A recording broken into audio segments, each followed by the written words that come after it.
আজ new phone নিয়ে একটা এমন চ্যালেঞ্জ দিয়েছিলাম আমার বন্ধুকে, যেটা তার পূরণ করতে গিয়ে প্যান ফেটে হাতে চলে এসেছিল। তো হ্যালো বন্ধুরা, চলে এসেছি আবার একটা নতুন চ্যালেঞ্জিং ভিডিও নিয়ে আমি আর আমার বন্ধু। তো আজকে চ্যালেঞ্জটা যদি কেউ জিততে পারে তার জন্য রয়েছে একটা নতুন ফোন, যেটা আমরা কালকে চোর বাজার থেকে কিনে এনেছি। এই চ্যালেঞ্জটা হবে একদম সাইলেন্ট চ্যালেঞ্জ, নড়াও যাবে না, কথা বলাও যাবে না। কিন্তু যদি নড়ে যায় তাহলে রয়েছে একটা বড় শাস্তি, আর যদি না নড়ে তাহলে রয়েছে একটা নতুন ফোন। বেশি বক বক না করে টাইম স্টার্ট হয়ে গেছে, এখন শুধু দেখার পালা 1 ঘন্টা কি চুপচাপ দাঁড়িয়ে থাকতে পারবে আমার এই বন্ধুটা। আর যদি না পারে তার জন্য রয়েছে এমন একটা শাস্তি, হয়তো সেও জানে না তার জন্য কি শাস্তি রয়েছে। দেখা যাক কি করতে পারে বন্ধু, না এসে না ইয়ে করে থাকতে হবে, না নড়ে চড়ে।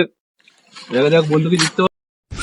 তো এদিকে দেখতেই পাচ্ছ বন্ধুকে এমন একটা জিনিস দেখিয়েছে যেটার কারণে বন্ধু হেসে ফেলেছে। কিন্তু বন্ধু 1 ঘন্টার মধ্যে দাঁড়িয়ে ছিল মাত্র 13 মিনিট, যার কারণে জিততে পারলো না বন্ধু একটা নতুন ফোন। কিন্তু পেয়ে যাবে খুবই একটা মজার শাস্তি। তো সেটা দেখার আগে চ্যানেলটাকে লাইক সাবস্ক্রাইব করে ফলো করো। আর বন্ধু শাস্তি হলো যে তাকে একবার মেয়েদের মতন হাঁটা স্টাইল দেখাতে হবে ওপেন ক্যামেরার সামনে।